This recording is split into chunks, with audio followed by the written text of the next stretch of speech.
नमस्कार एवं जय हिंद बच्चों। आज हम पढ़ेंगे प्रत्यय पाठ। प्रत्यय जो शब्दांश शब्दों के अंत में लगकर उनके अर्थ में परिवर्तन ला देते हैं वे प्रत्यय कहलाते हैं। जैसे जलज, जल को पानी भी कहा जाता है। जा अर्थात जन्म लेने वाला, पानी में जन्म लेने वाला अर्थात कमल। पंकज, पंख इसका अर्थ होता है कीचड़। ज अर्थात जन्म लेने वाला अर्थात कमल। जल और पंख में ज प्रत्यय लगने से शब्द का अर्थ परिवर्तित यानी कमल हो गया है। प्रत्यय के भेद। प्रत्यय दो प्रकार के होते हैं, कृत्य प्रत्यय और तदंत प्रत्यय। कृत्य प्रत्यय जो प्रत्यय धातुओं अथवा क्रियाओं के अंत में लगकर संज्ञा, विशेषण तथा क्रिया शब्दों का निर्माण करते हैं वे कृत प्रत्यय कहलाते हैं। इनके योग से बने शब्दों को कृत जमा अंत कृतांत कहते हैं। ये 5 प्रकार के हैं। जैसे कृतवाचक कृतांत, जिस प्रत्यय में बने शब्दों से कार्य करने वाले अर्थात कर्ता का बोध हो वह कर्तावाचक कृतांत कहलाता है। जैसे पढ़ने वाला, लिखने वाला, रखवाला, हारा, रखन हारा, सोहन हारा, लकड़हारा। आऊ, बिकाऊ, टिकाऊ, चलाऊ। आका से तैराक, आका, लड़ाका, धड़ाका, धमाका। आड़ी, अनाड़ी, खिलाड़ी, अगाड़ी। आलू से झगड़ालू, लजालू। ऊ से बनेगा उड़ाऊ, कमाऊ, खाऊ। इया, बढ़िया, घटिया। एया, गवैया, खिवैया, लुटैया। अक से पाठक, धावक, चालक। आइए देखते हैं हम कर्मवाचक कृत्य कौन से हैं। जिन प्रत्ययों से बने शब्दों से कर्म का बोध हो वे कर्मवाचक कृतांत कहलाते हैं। जैसे ना से पालना, गाना, खाना। नी प्रत्यय से सूंघनी, ओढ़नी, कहानी।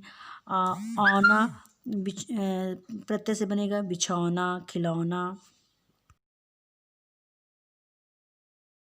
कर्मवाचक कृतांत जिन प्रत्ययों से बने शब्दों से क्रिया के साधन का बोध हो वे कर्मवाचक कृतांत कहलाते हैं। जैसे आ प्रत्यय झटका, झूला। ई प्रत्यय से बनेंगे रेती, फांसी, बुहारी। और ऊ प्रत्यय से बनेगा झाड़ू, आड़ू। ना प्रत्यय से बेलन, झाड़ना, बंधन। और नी प्रत्यय से धौंकनी, कर्तनी।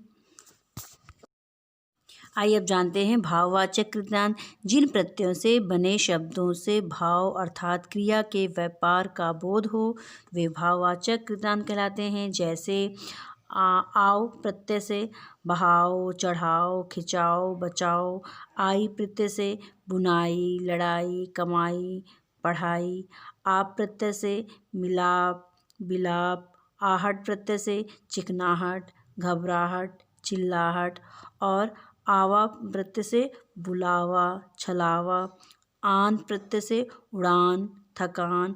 अस प्रत्यय से प्यास, निकास। आइए अब देखते हैं क्रियार्थक कृत्य प्रत्यय। जिन प्रत्ययों के योग से क्रिया विशेषण, संज्ञाएं, अव्यय अथवा विशेष प्रकार के क्रिया शब्दों का निर्माण होता है उन्हें ही क्रियार्थक कृत्य प्रत्यय कहते हैं। जैसे ता प्रत्यय, जैसे इससे बनेंगे शब्द चलता, बहता, डूबता, चढ़ता, रमता, खाता, पीता। और या प्रत्यय से आया, खाया, खोया, पिया, सोया, नहाया। कर प्रत्यय से बनेंगे लिखकर, पढ़कर, खाकर, देखकर, सुनकर। और आप प्रत्यय से जैसे बनेंगे भूला, बिसरा, सूखा, बैठा, जागा, सोता। या ते यही से प्रत्यय से बनेंगे उठते ही, बोलते ही, चलते ही, जागते ही। ना प्रत्यय से बनेंगे शब्द दौड़ना, खेलना, तैरना, मांगना, पढ़ना, खाना, रोपना। और ते ते प्रत्यय से जैसे हंसते हंसते, एक ही शब्द है ना, खाते खाते, चलते चलते, बोलते बोलते। आप देखते हैं तदंत प्रत्यय।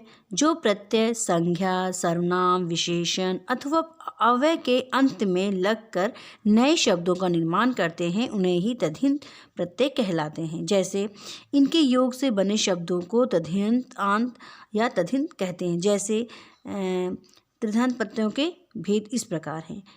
कर्तवाचक तद्धित, जिनसे किसी कार्य के करने का बोध होता है, करने वाले का बोध होता है। जैसे आर प्रत्यय सोनार, लुहार, कहार। इया प्रत्यय से बनेंगे शब्द सुखिया, दुखिया। ई प्रत्यय से बनेंगे योगी, रोगी, सुखी। उआ से मछुआ, गेरुआ। और वाला प्रत्यय से बनेगा टोपी वाला, घर वाला, गाड़ी वाला। हारा या हर प्रत्यय से लकड़हारा, पनिहारा, मनिहार। ची प्रत्यय से बनेंगे शब्द मशालची, खांची। और गर प्रत्यय से कारीगर, बाजीगर, जादूगर। भाववाचक तद्धित प्रत्यय ये हैं जिनसे भाव व्यक्त हो, अर्थात भाववाचक संज्ञा बन जाए, ऐसे को भाववाचक तद्धित कहते हैं। जैसे आई प्रत्यय से बनेंगे सफाई, भलाई, बुराई। आहट प्रत्यय से चिकनाहट, कड़वाहट। इमा प्रत्यय से कालिमा, लालिमा, महिमा। पा प्रत्यय से बुढ़ापा, मोटापा। और ता प्रत्यय से बनेगा महानता, प्रभुता, लघुता, सुंदरता। ई प्रत्यय से बनेंगे गर्मी, सर्दी, गरीबी। औती प्रत्यय से बनेगा बपौती, मनौती। त प्रत्यय से रंगत, संगत। पन प्रत्यय से बनेंगे शब्द पीलापन, बचपन, लड़कपन। गी प्रत्यय से बनेंगे जिंदगी, मर्दांगिनी, मर्दांगी। आइए अब देखते हैं संबंधवाचक तद्धित कौन से हैं जिनसे संबंध का बोध हो। जैसे आल प्रत्यय से ससुराल, ननिहाल। जा प्रत्यय से भांजा, भतीजा। एरा प्रत्यय से ममेरा, चचेरा, फुफेरा। शब्द बनेंगे उन्नता या लघुता वाचक तद्धित प्रत्यय हैं जिनसे लघुता का बोध होता हो। जैसे इया प्रत्यय लुटिया, डिबिया, खटिया, दुखिया। ई प्रत्यय से कोठरी, टोकरी, ढोलकी, लालची। टी या टा प्रत्यय से लंगोटी, कछौटी, कलूटा। डा या डी प्रत्यय से पकड़ी, टुकड़ी, बछड़ा, मुखड़ा। गणनावाचक तद्धित जिनसे गणना का बोध हो। जैसे हर प्रत्यय इकहारा, दुहिरा, तिहेरा। रा प्रत्यय से दूसरा, तीसरा। ला प्रत्यय से शब्द बनेंगे पहला, अगला, पिछला। और वा प्रत्यय से सातवां, पांचवा, 16वां। सादृश्य तद्धित जिनसे समता का बोध हो। जैसे सा प्रत्यय जैसे लाल सा, नीला सा, पीला सा। हरा सा प्रत्यय सुनहरा। अब देखिए जिनसे किसी गुण का बोध हो। जैसे आ प्रत्यय मैला, भूखा, प्यासा, ठंडा। ई प्रत्यय से भारी, धनी, लोभी, क्रोधी। इया प्रत्यय से भारतीय, वांछनीय, अनुकरणीय। ईला प्रत्यय से शर्मीला, रंगीला, सजीला। एला प्रत्यय से विषैला, कसैला। लू प्रत्यय से श्रद्धालु, दयालु। वंत प्रत्यय से दयावंत, कुलवंत। वान प्रत्यय से धनवान, गुणवान, रूपवान। स्थानवाचक तद्धित प्रत्यय जिससे स्थान का बोध हो। जैसे ई प्रत्यय से पंजाबी, बंगाली, गुजराती, बिहारी आदि। इया प्रत्यय से कलकत्तिया, जबलपुरिया, मुंबईया। वाला प्रत्यय से बनेंगे दिल्ली वाला, पंजाब वाला, बनारस वाला। और स्त्रीलिंग वाचक तद्धित प्रत्यय जिनसे स्त्रीलिंग का बोध हो। जैसे ई प्रत्यय से चाची, मामी, लड़की, नारी आदि। ईना प्रत्यय से कहारिन, मालिन, ग्वालिन, धोबिन आदि।